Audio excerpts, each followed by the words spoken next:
اعوذ باللہ من الشیطان الرجیم بسم اللہ الرحمن الرحیم لا حول ولا قوة الا باللہ العلی العظیم۔ خداوند متعال سورہ بقرہ کی آیت نمبر 185 میں ارشاد فرماتا ہے، ماہ رمضان وہ مہینہ ہے کہ جس میں قرآن کو لوگوں کی ہدایت کے لیے نازل کیا گیا ہے۔ اس میں ہدایت کی نشانیاں ہیں اور یہ حق کو باطل سے جدا کرنے والا ہے۔ بس تم میں سے جو بھی اس ماہ رمضان میں موجود ہو، اس مہینے میں اس کو روزہ رکھنا چاہیے۔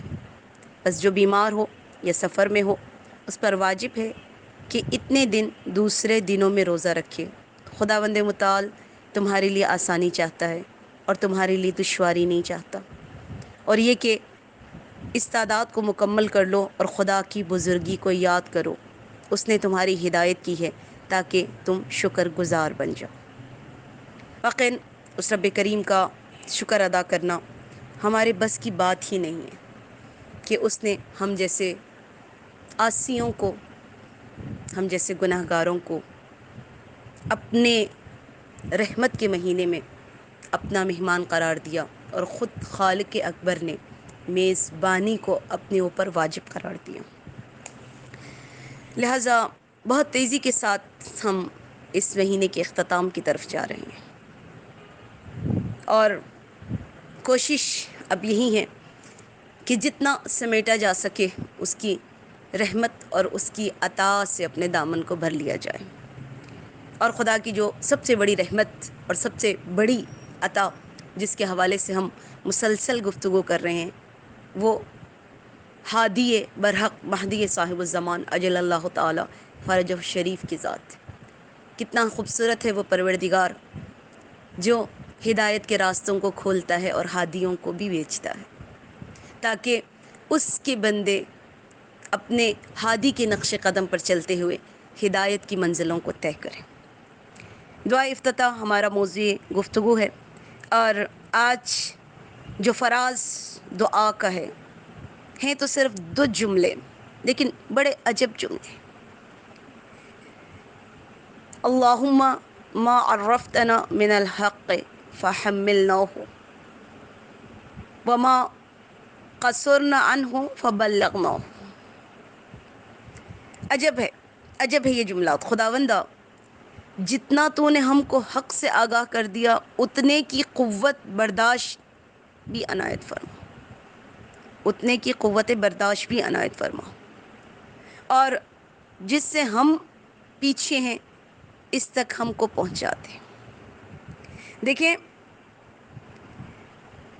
یہ دعا افتتاح جس کے اس 2 جملوں سے پہلے فراز میں ہم خدا سے دعا کرتے تھے کہ مالک ہمیں امام کا ظہور کا وقت دکھا، پھر ہم نے خدا سے دعا کی کہ خدایا ہمیں ان کے دور حکومت میں مؤثر افراد میں قرار دے۔ یہ اگر آپ کو یاد ہو تو یہ دعا افتتاح کے کلمات ہم نے کہے تھے، اللہم انا نرغب الیک فی دولت کریمہ تعز بہ الاسلام و اہلہ وتذل بہ النفاق و اہلہ۔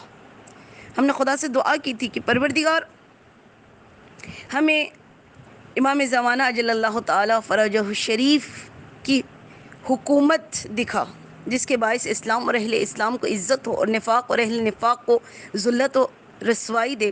پھر ہم نے کہا تھا وَتَجْعَلْنَا فِيهِ مِنَ الدُّعَاةِ إِلَىٰ طَاعَتِكَ۔ خدایا ہمیں امام کے دور حکومت میں اپنی اطاعت کی طرف لوگوں کو دعوت دینے والوں میں شمار فرما۔ وَالْقَادَةَ إِلَىٰ سَبِيلِكَ۔ پھر ہم نے کہا تھا کہ ان لوگوں میں جو آگے کی طرف جاتے ہیں، جو پیشوا ہوتے ہیں، ان لوگوں کی طرف جو لوگوں کی رہنمائی کرتے ہیں۔ اذن من امام کی دور حکومت میں ذمہ داری کا رکھنا آسان نہیں ہے۔ اذن من اس لیے کہ انسان نے امام کی حکومت میں جو حکمرانی کرنی ہے وہ لوگوں کے دلوں پر، لوگوں کی سوچوں پر، لوگوں کی تہذیب و تمدن پر، اور یہ آسان کام نہیں ہے۔ انسان کے پاس حق کو برداشت کرنے کی بہت مضبوط طاقت ہونی چاہیے۔ میں قربان جاؤں امیر کائنات امیر المؤمنین علی بن ابی طالب علیہ السلام پر کہ مولا کائنات اپنے کلمات میں فرماتے ہیں حق سنگین ہے، اور خدا کس کے لیے آسان کرتا ہے؟ جو عاقبت کے بارے میں سوچتے ہیں۔ جو عاقبت طلب ہیں، جو صبر کرتے ہیں.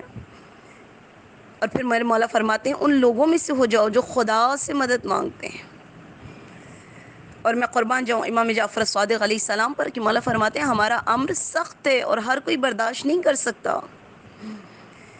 اور ایک اور جگہ امیر کائنات امیر المؤمنین علی بن ابی طالب علیہ السلام ارشاد فرماتے ہیں کہ اس حق کا علم کو ہر کوئی اپنے کندھے پر نہیں اٹھا سکتا مگر جو اہل صبر اور صاحب بصیرت ہے. لہٰذا یعنی میں امام زمانہ کی حکومت کو اتنا آسان نہیں سمجھنا چاہیے. آپ اور میں یہ نہ سوچیں کہ ہم آسانی کے ساتھ قدم اٹھاتے ہوئے امام کے دور حکومت میں شامل بھی ہو جائیں گے اور پھر ہم عہدیدار بھی ہو جائیں گے. یعنی میں اور یہی دعا افتتاح ہمیں سکھا رہا ہے کہ ابھی سے بیٹھ کر خدا سے مناجات کرو، ابھی سے بیٹھ کر دعا کرو کہ پروردگار ہمیں ظہور اور پھر ظہور کے راہ کے ہموار کرنے والوں اور پھر ظہور کے بعد مؤثر ترین افراد میں شامل فرما. لیکن اگر ہم نے ان مراحل سے گزرنا ہے تو پھر ہمیں حق کو تحمل کرنا پڑے گا.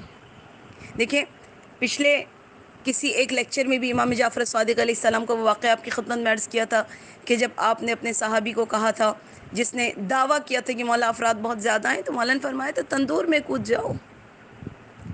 تندور کے شعلوں کو اپنے امام وقت کے حکم کی خاطر برداشت کرنا ہر کسی کے بس کی بات نہیں ہے.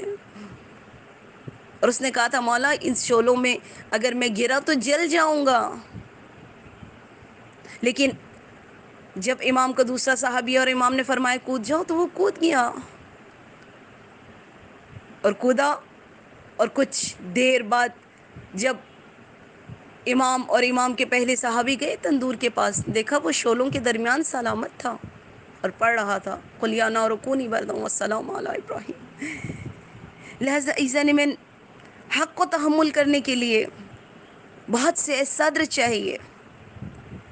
حضرت موسیٰ جیسے نے حق کو تحمل کیا اور کہا ربی اشرح لی صدری ویسر لی امری واحلل عقدۃ من لسانی یفقہوا قولی. لہذا یہ دعا افتتاح ہمیں سکھا رہی ہے کہ دیکھو صرف یہ دعا نہ کرو کہ میں آگے چلا جاؤں اور میں ظہور میں ذمہ دار افراد میں، بلکہ یہ بھی دعا کرو کہ اس وقت خدا اس حق پر قائم رہنے کے لیے ہمیں قوت بھی عطا فرما. کیونکہ ایزانی میں کچھ لوگ ہیں جو حق کا صرف اتنا ساتھ دیتے ہیں جتنا حق ان کے فائدے میں ہو، اور جب حق ان کے خلاف ہو جائے تو وہ لوگ بھی حق کے خلاف ہو جاتے ہیں. ایزان میں بعض لوگ حق کے لیے تب تک کام کرتے ہیں جب محسوس کرتے ہیں کہ حق ان کی سمت میں آ رہا ہے، انہیں فائدہ دے رہا ہے. لیکن اگر حق ان کے فائدے میں کارگر نہ ہو تو ان کا دل حق سے اٹھ جاتا ہے اور وہ حق سے فاصلہ اختیار کرتے ہیں. بلکہ یوں کہنا چاہیے حق ان کے دل سے دور ہو جاتا ہے، حق ان کی زندگی سے ختم ہو جاتا ہے. اس سے بڑا عجیب جملہ ہے اللہم ما عرفتنا من الحق فحملناہ. خدایا اس عظیم ذمہ داری کو اٹھانے کی طاقت عطا فرما. خدایا پروردگار وہ توفیق دے کہ ہم اپنی زندگیوں کو ولایت کے سائے میں بسر کریں. خدایا ہمیں خود ولایت سمجھنے کی توفیق عطا فرما. وما قصرناہ فبلغناہ. خدایا جو حق ہم نہیں جانتے وہ بھی ہم پر عطا فرما. ایزان میں بڑا ظریف جملہ ہے یہ دعا کا.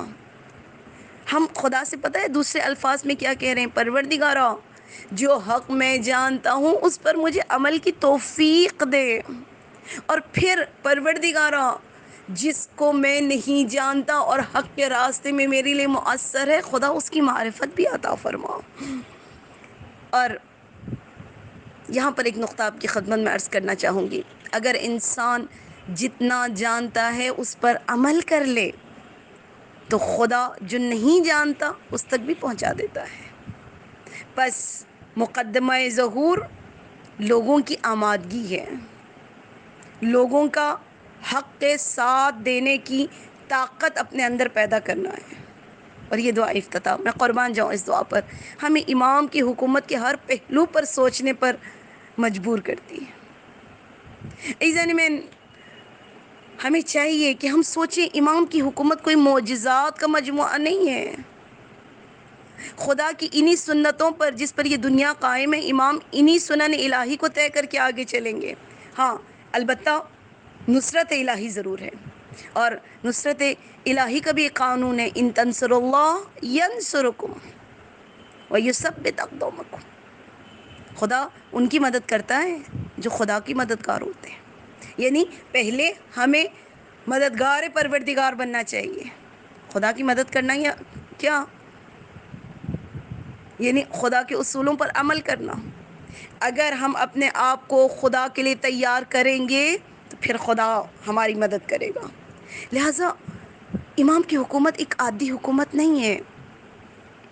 ایسا نہیں ہے کہ امام آئیں گے اور ایک رات میں سارے بہترین وزراء امام پیدا کر لیں گے، ساروں کی ایک ہی رات میں تربیت ہو جائے گی اور ایسے میں امام کی حکومت چل پڑے گی۔ نہیں ایزن مین، امام کو ضرورت ہے کچھ ایسے افراد کی جو تربیت یافتہ ہوں، کچھ ایسے افراد کی جو تجربہ کار ہوں، کچھ ایسے افراد کی جو معرفت رکھتے ہوں، کچھ ایسے افراد کی جو ظلم کے ساتھ لڑنا جانتے ہوں۔ عجب ہے کہ امام ظہور کریں اور ہم خواب غفلت میں پڑے رہیں، اور ہمیں پتہ ہی نہ ہو کہ حق کیا ہے اور حق کو برداشت کیسے کرنا ہے۔ ایزن میں کتنا عجیب ہے کہ ہم اپنے آپ کو تیار نہ کریں، نہ علمی طور پر، نہ جدید ٹیکنالوجی کے طور پر، نہ فوجی طور پر، نہ جنگی طور پر، نہ ایزن من اخلاقی طور پر۔ ہم کہیں بھی اپنے آپ کو امام کی خاطر آمادہ نہ کریں اور امام تشریف لائیں، ایسا نہیں ہو سکتا۔ ایک انقلاب کے لیے زمینہ سازی بہت ضروری ہے۔ دیکھیں، میں چھوٹی سی مثال ایران کے انقلاب کی دینا چاہوں گی۔ یہ ایران کا انقلاب ایک دن میں نہیں آیا۔ اس ایران کے انقلاب سے پہلے علماء نے، حوزوی افراد نے، اہل فکر نے، اہل قلم نے، اہل دانش نے، اہل بصیرت افراد نے ایک پورا زمینہ سازی کی، ایک قوم کو تیار کیا جو ایک جابر کے سامنے کھڑے ہو سکیں، اور پھر اس کے بعد ایک خمینی کو کہا کہ ہم تیار ہیں، اب آ جائیں آپ، اور اسے دنیا کی کوئی طاقت نہیں روک سکی۔ ایزن میں ہمیں بھی امام سے پہلے ایسا ہی زمینہ بنانا پڑے گا، ایک قوم کو تیار کرنا پڑے گا،